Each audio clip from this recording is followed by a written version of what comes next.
Hello guys, welcome back to hello engineer platform. जैसा कि आप लोग जान रहे हो कि मैं आरसीसी का लेक्चर स्टार्ट कर रखा हूं, जिसमें मैंने कंप्रेशन मेंबर 2-3 क्लास से स्टार्ट किया हूं।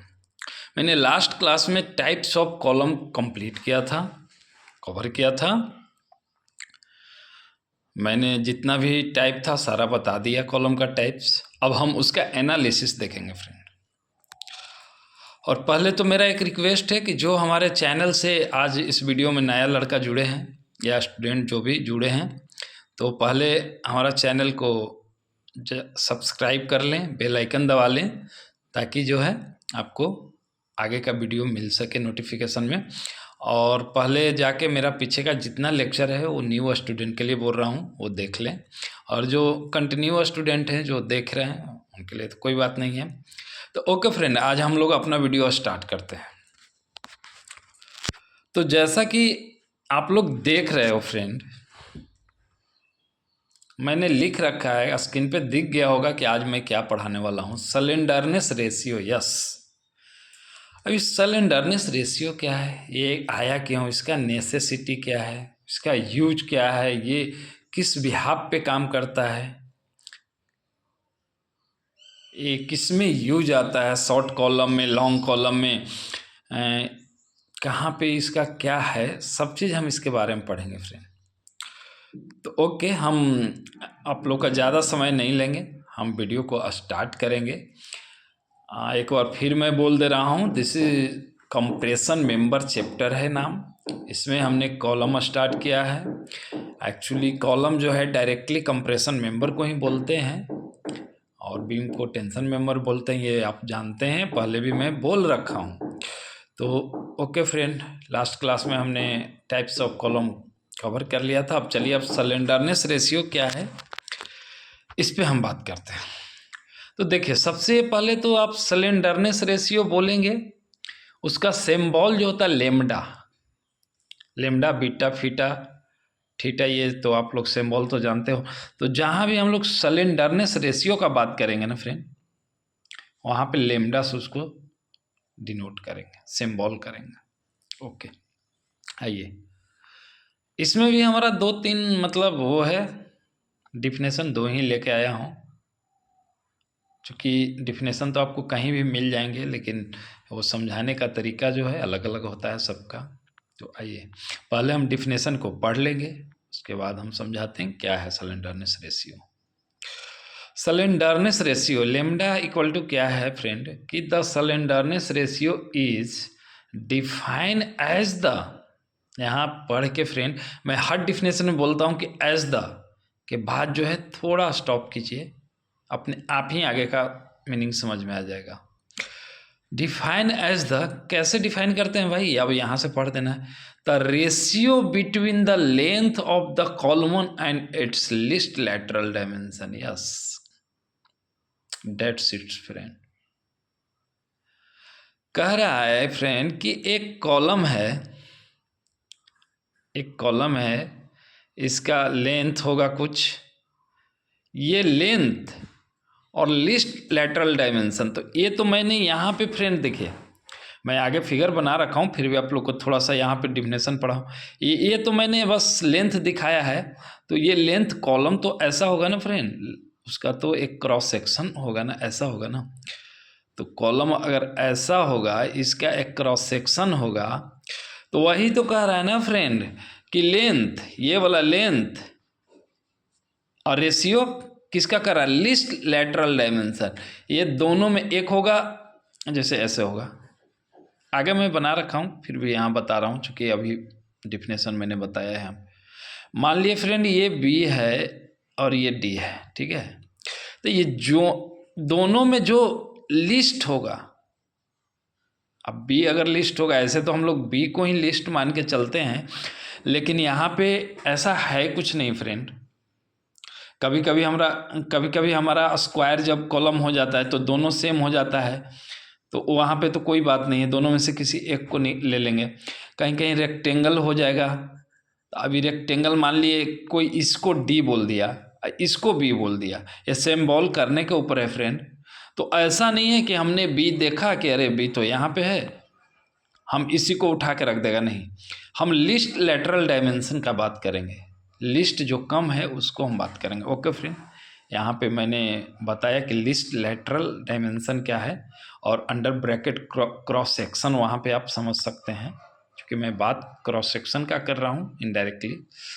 ओके, तो समझ गए ना, lambda is nothing but the ratio between length of column to its list lateral dimension. List lateral dimension करने का मतलब कॉलम होगा तो हमारा स्क्वायर होगा, तो स्क्वायर का क्रॉस सेक्शन क्या होगा, ए स्क्वायर ए इंटू ए, या फिर B square B into B, या फिर रेक्टेंगुलर होगा तो बी इंटू डी। तो जो उसमें बी और डी में जो स्मॉल होगा उसको हम ले लेंगे लिस्ट लेटरल डायमेंशन में। ओके, तो मुझे लग रहा है कि ये अब आप लोग समझ गए होंगे। ओके, आगे चलिए, एक और मैं लेके आया हूँ डिफिनेशन। मैं नहीं लेके आया, मतलब एक्चुअली में बुक का डिफिनेशन है, हाईस कोर्ट का है, बुक का है, मैं भी पढ़ा हूँ, आप लोग को भी यही पढ़ना है, क्योंकि डायमेंशन तो चेंज नहीं। कितना लोग को लगता है अरे यार ये तो बुक का ही लिखा हुआ चीज़ लिख दिया, पढ़ा दिया, हाईस कोर्ट का ही लिखा हुआ चीज़ पढ़ा दिया। अरे भाई चीज़ तो वही है भैया, चाहे आप खुद से बुक में जाके पढ़ लो या फिर मेरा चैनल से पढ़ लो, या हज़ारों चैनल है यूट्यूब पे, भैया चीज़ तो वही है, डिफिनेशन तो वही है। डिफिनेशन को हम या फिर और कोई चेंज नहीं कर सकता, आप भी नहीं कर सकते, आपको पढ़ना तो वही है। हर किसी का पढ़ाने का तरीका अलग अलग होता है फ्रेंड, तो डोंट मतलब वो हेजिटेट नहीं होना है कि अरे यार ये तो बुक में ही लिखा हुआ था तो उठा कर डाल दिया। हाँ यस, मैं बुक का ही डिफिनेशन, मैं भी तो बुक से ही पढ़ के सीखा हूँ, हाईएस कोर्ट का डिफिनेशन डाल दिया। यस, डिफिनेशन तो डिफिनेशन है, आपको समझ में आना चाहिए डिफिनेशन, ये मुद्दा है। सबसे बड़ा मुद्दा क्या है फ्रेंड, ये डिफिनेशन क्या कर रहा है यही समझ में नहीं आता लोगों को, that's why not clear, that's why confused. लोग को समझ में नहीं आता कि अरे यार कहा क्या रहा। हाँ, डिफिनेशन एक ही होगा, कहीं भी मिल जाएगा, लेकिन मैं जो समझा रहा हूँ वो हो सकता है मिल सकता है, हमसे अच्छा भी समझाने वाला कोई मिल सकता है, लेकिन मैं कोशिश करता हूँ फ्रेंड कि आप लोग को अच्छे से समझा दूँ। ओके, हम लोग नेक्स्ट वीडियो में चले, नेक्स्ट डिफिनेशन पे चल लेते हैं। यहाँ पे एक चीज़ और ऐड हो गया फ्रेंड, देखिए डिफिनेशन है 2-3 है, एक और है 4 है इसका डिफिनेशन, में 2 लेके आया हूँ, अगर देखूंगा नेक्स्ट वीडियो में 2 लेके आऊँगा या फिर देखता हूँ, पहले 2 समझिए, समझ में आ जाएगा। मेन डिफिनेशन बेसिक जो है यही 2 है। तो क्या कह रहा है कि the slenderness ratio is defined as the ratio of column effective length. Yes, देखिए फ्रेंड यहाँ पे क्या लिखा था, लेंथ ऑफ कॉलम। अभी लेंथ ऑफ कॉलम और कॉलम इफेक्टिव लेंथ में डिफरेंस हो गया फ्रेंड। यस, यहाँ से अब आपका जो है analysis of compression member indirectly column कह सकते हैं कि स्टार्ट हो गया। यहाँ से हमारा कंप्रेशन मेंबर का एनालिसिस स्टार्ट हो गया फ्रेंड। इफेक्टिव लेंथ जो आ गया ना, अब हमारा जो है स्टार्ट है। तो कह रहा है कि the slenderness ratio is defined as the nothing but column effective length to its least lateral dimension. Yes, that's its second definition.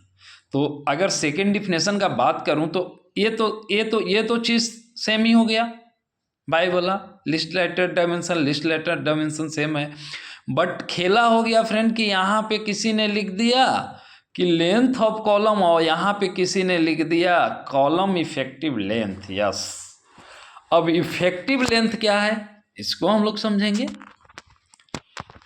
एक एक करके फ्रेंड, 1 बाई 1 करके हम लोग देखेंगे फ्रेंड, डोंट वरी।